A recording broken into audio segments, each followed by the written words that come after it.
स्वर्ग के सभी देवी देवता बहुत परेशान थे। कारण था उनके बच्चों का पढ़ाई में ध्यान न देकर शैतानियों में ध्यान देना। ऐसा ही कुछ आज भी स्वर्ग में बनी पाठशाला में हो रहा था।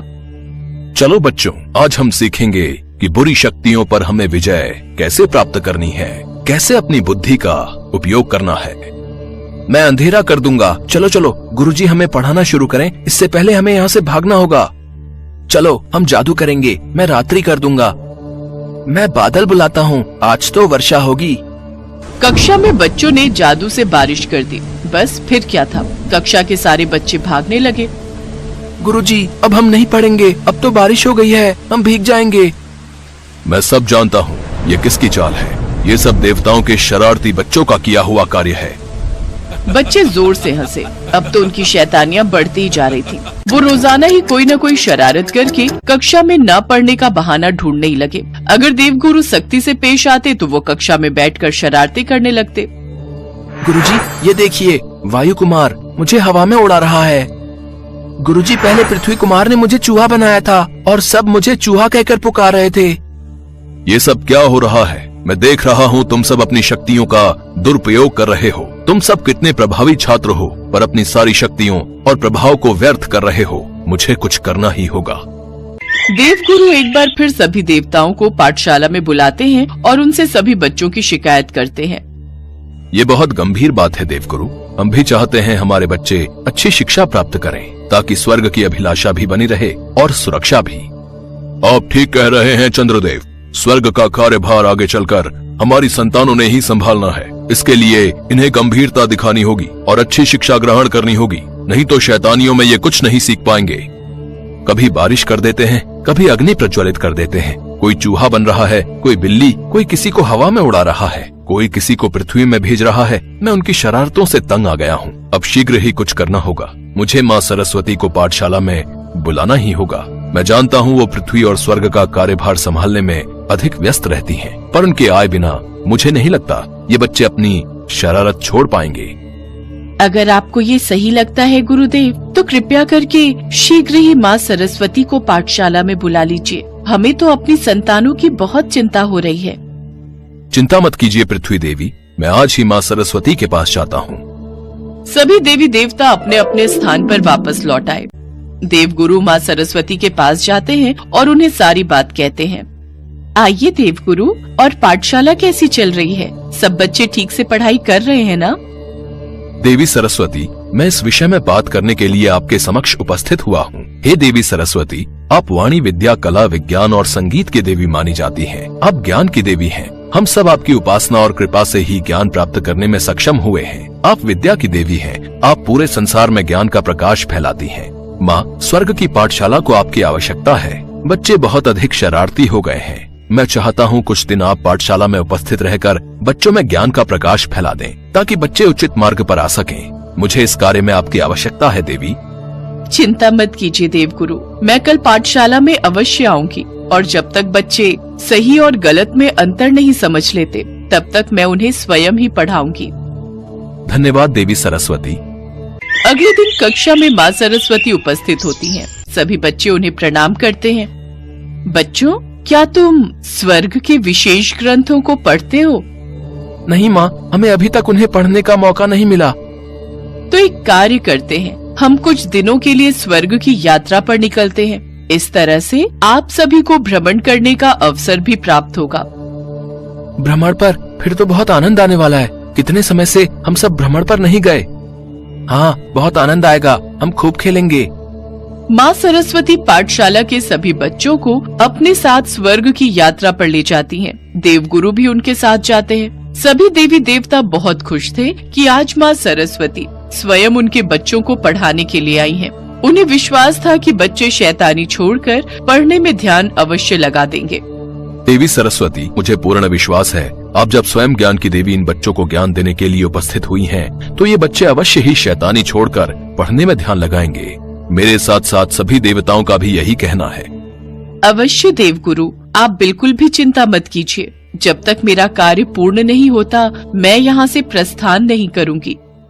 यात्रा के दौरान माँ सरस्वती सभी विद्यार्थियों को विभिन्न विषयों पर ज्ञान देती रहीं। उन्होंने उन्हें ध्यान, विद्या, कला, विज्ञान और धर्म के बारे में सिखाया। कुछ दिनों के पश्चात सभी विद्यार्थी माँ सरस्वती के साथ भ्रमण करके लौट आते हैं। माँ सरस्वती पाठशाला की कक्षा में बच्चों को समझाती हैं, उन्हें ज्ञान का संदेश देती हैं। तो बच्चों बताओ, हमारे लिए ज्ञान कितना आवश्यक है? माता, ज्ञान हमारे लिए अत्यधिक मूल्यवान है। ज्ञान हमें अंधकार से प्रकाश की ओर ले जाता है। ज्ञान प्राप्ति आत्मविकास, समझदारी और जीवन में सही दिशा में बढ़ने के लिए आवश्यक है। ये व्यक्ति को समस्याओं का समाधान निकालने, सच्चे मूल्यों की पहचान करने और समृद्धि की दिशा में अग्रसर होने में मदद करता है। माता, ज्ञान प्राप्ति से हमें यही संदेश मिलता है कि हमें अपनी शक्तियों का उपयोग सही दिशा में करना चाहिए। ज्ञानी व्यक्ति अपनी शक्तियों का व्यर्थ उपयोग नहीं करते। हम वादा करते हैं माता, हम अपनी शक्तियों का कभी भी दुरुपयोग नहीं करेंगे। सदैव नवीन कार्यों में ही अपनी शक्तियों को लगाएंगे, जो कि सृष्टि के विकास में सहायक होंगी। हम पढ़ाई पर पूरा ध्यान देंगे माता, हम ये वादा करते हैं। देवगुरु, अब हम आपको कभी भी किसी शिकायत का मौका नहीं देंगे। हम सदैव आपका कहना मानेंगे। सभी विद्यार्थियों की बातें सुनकर माँ सरस्वती मुस्कुरा देती हैं। देवगुरु भी प्रसन्न थे। सभी देवताओं के बच्चे पढ़ाई में पूरा ध्यान देने लगे। ये देखकर सभी देवी देवता भी बहुत प्रसन्न थे। स्वर्ग के बच्चों ने उनकी शिक्षा को गहराई से समझा और उन्होंने अपनी नकारात्मकता को छोड़ दिया। वे सही मार्ग पर आ गए और पढ़ने लगे। इस कहानी से हमें यही सीख मिलती है कि ज्ञान की खोज में लगन और सही मार्ग पर चलने से हम अपने लक्ष्यों को प्राप्त कर सकते हैं।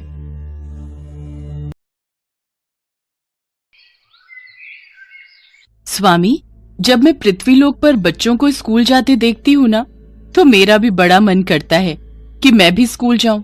मुझे भी कोई अध्यापिका पढ़ाए। मेरी भी स्कूल में सहेलियां हो जिनके साथ मैं खेल सकूं। कितना अच्छा लगता है ना सब बच्चों को स्कूल जाता देख। काश मैं भी ये अनुभव कर पाती। शिव जी ने मुस्कुराते हुए कहा, देवी, आप तो स्वयं ही शिक्षा की देवी हैं। फिर आपको स्कूल जाने की क्या आवश्यकता?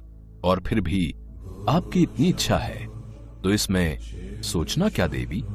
आलमपुर गांव में मनोज और संध्या नाम के पति पत्नी रहते थे। उनके परिवार में उनके 5 साल के 2 जुड़वा बेटे अमित और सुमित और एक बूढ़ी माँ जानकी थी। मनोज एक लकड़हारा था। वो लकड़ियां काटकर अपना और अपने परिवार का पेट पालता था। मनोज और संध्या दोनों ही माँ दुर्गा के बहुत बड़े भक्त थे। वो हर रोज दुर्गा माँ की पूजा करते थे। मनोज के 2 बेटे थे, लेकिन उसकी हमेशा से बड़ी चाहत थी कि उसकी भी दुर्गा माँ जैसी एक प्यारी सी बेटी हो। लेकिन 2 बेटों के बाद संध्या को गर्भ धारण में बड़ी दिक्कतें आ रही थीं, जिस वजह से वो फिर से मां नहीं बन पा रही थी। फिर एक रोज मनोज जंगल में जब पेड़ से लकड़ियां काटने लगा, तो उसे उस पेड़ के खोखल से एक बच्ची के रोने की आवाज आई। उसने पेड़ के खोखल में देखा तो उसमें एक नवजात बच्ची रो रही थी। अरे, ये बच्ची इस पेड़ में कहां से आई? मनोज ने झट से उस बच्ची को गोद में उठाया और उसे अपने साथ घर ले आया। ये तो बड़ी ही प्यारी बच्ची है जी। ये तो साक्षात माँ दुर्गा का हम पर आशीर्वाद है। माँ, अब तो हमारी भी छोटी बहन आ गई। अब बताऊंगा मैं उस चिंटू को। बड़ा घमंड करता था ना अपनी बहन को लेकर। बिटिया के घर आने से सब बहुत खुश थे। अगर कोई नाखुश था तो वो थी संध्या की सास जानकी। ना जाने किसका पाप किसका बोझ उठा लाया मेरा बेटा। बेटी की चाह में तो ये बाबला ही हो गया है। ऐसा क्यों कहती हो माँ? ये तो स्वयं माँ दुर्गा हमारे घर आई हैं। देखो तो कितनी प्यारी सूरत है इसकी, कितना तेज है इसके चेहरे पर। ऐसा लगता है ये साक्षात माँ दुर्गा ही है। बिल्कुल ठीक कहा जी। इसलिए अब हम अपनी बिटिया का नाम अंबिका रखेंगे। अंबिका को घर में सब बहुत प्यार करते। उसके घर में आने से एक अलग ही रौनक रहती थी। लेकिन जानकी उसे हमेशा भला बुरा ही कहती रहती थी। ना जाने किसका खून है ये, जात पात कुछ नहीं पता और बस उठा लाया। एक तो वैसे ही मेरे बेटे पर पूरे परिवार का पेट पालने का भार, और अब ऊपर से इस बेटी का बोझ। धीरे धीरे समय बीता और अंबिका 5 साल की हो गई। उसके दोनों भाई अमित सुमित गांव के ही स्कूल में पढ़ते थे। उन्हें देख अंबिका का भी बड़ा मन करता कि वो भी स्कूल जाए। फिर एक रोज वो अपने बाबा से कहती है, बाबा, मुझे भी स्कूल जाना है, मैं भी पढ़ना चाहती हूँ। लेकिन मेरी बच्ची। क्या हुआ बाबा? लेकिन ये कि हमारे पास इतने पैसे नहीं हैं कि मेरा बेटा तुम तीनों के स्कूल का खर्चा पानी उठा सके। अरे जानती भी है स्कूल की वर्दी, किताबें, जूते, इन सब में कितना खर्च आता है। और वैसे भी तुझे तो कल को पराए घर ही जाना है, फिर तू क्या करेगी पढ़ लिख कर? घर गृहस्थी के काम सीख तू तो बस। दादी की बातें सुनकर अंबिका उदास हो जाती है। फिर संध्या अपने कानों की बालियां बेचकर उसका एडमिशन स्कूल में करवा देती है और उसके लिए किताबें और वर्दी खरीदती है। आज अंबिका के स्कूल का पहला दिन था। वो अपने दोनों भाइयों के साथ स्कूल चली जाती है। स्कूल जाकर अंबिका बहुत खुश थी। उसके अंदर एक अजीब चमक थी जिससे उसने पहले ही दिन स्कूल में सभी टीचर स्टूडेंट्स को अपनी ओर आकर्षित कर लिया। पहले ही दिन उसके खूब सारे दोस्त बन गए। स्कूल में टीचर्स जो भी पढ़ाती उसका जवाब पहले से ही अंबिका को आ जाता। अरे वाह अंबिका, तुम्हें पहले से सब आता है, सचमुच बहुत तेज दिमाग है तुम्हारा। धन्यवाद। अंबिका का दिमाग इतना तेज था कि वो 5वीं में पढ़ रहे अपने दोनों भाइयों को भी पढ़ा देती थी। सुमित, तुझे मैथ का ये वाला सवाल समझ आया था क्या? स्कूल में सर ने बताया था, लेकिन मुझे फिर भी समझ में नहीं आया। नहीं, समझ तो मुझे भी नहीं आया। भैया ये तो कितना आसान है, लाओ मैं समझाती हूँ। तू रहने दे अंबिका, जब हमें समझ में नहीं आ रहा तो तुझ पहली क्लास में पढ़ने वाली को क्या समझ आएगा? लेकिन तभी अंबिका ने उस प्रश्न का जवाब चुटकियों में सॉल्व कर दिया। ये देख उसके भाई और माता पिता भी हैरान थे। अंबिका न सिर्फ पढ़ाई में अपनी थी, बल्कि स्कूल में भी जब उसके या किसी बड़ी क्लास के बच्चे को किसी प्रश्न में प्रॉब्लम होती तो अंबिका चुटकियों में उसे समझा देती और उसके समझाते ही बच्चों को सब बड़े अच्छे से समझ आ जाता। पढ़ाई के साथ साथ अंबिका अपने दोस्तों के साथ बैठकर लंच करती और प्लेग्राउंड में जाकर खूब खेलती। ऐसे ही समय बीता। फिर एक दिन स्कूल में, भागो भागो, स्कूल की पहली मंजिल में आग लग गई है, जल्दी करो। स्कूल के सभी टीचर और स्टूडेंट्स भागकर प्लेग्राउंड में आ गए। स्कूल में लगी आग की खबर मिलते ही मनोज, संध्या और जानकी समेत गांव के और लोग भी आ गए। अंबिका, मेरी बच्ची तू ठीक तो है ना? हाँ माँ। अमित और सुमित कहाँ हैं? तभी उनकी क्लास का एक लड़का बोला। अमित और सुमित तो बाथरूम गए थे और लगता है वो वहीं आग में फंस गए हैं। क्या? हे माता रानी, हे माँ दुर्गा, मेरे बच्चों की रक्षा कर। ये सुनते ही अंबिका भागते हुए आग की लपटों के बीच से होकर स्कूल के अंदर चली गई। अंबिका, अंबिका मेरी बच्ची। अंबिका रुक जा मेरी बेटी। कुछ देर बाद अंबिका अमित और सुमित के साथ आग की लपटों के बीच चली आ रही थी, लेकिन सभी ये देखकर हैरान थे कि इतनी आग के अंदर चलने पर भी वो जल नहीं रहे थे और उनके शरीर पर एक खरोच तक नहीं थी। बच्चों ठीक तो हो ना तुम? अंबिका, तुझे किसने कहा था आग के अंदर जाने को? अगर तुझे कुछ हो जाता तो? माँ, आपने ही तो कहा था मुझे उनकी रक्षा करने के लिए। ये बात सुनते ही संध्या को अपनी कही बात याद आती है। लेकिन मैंने तो माँ दुर्गा से, इसका मतलब।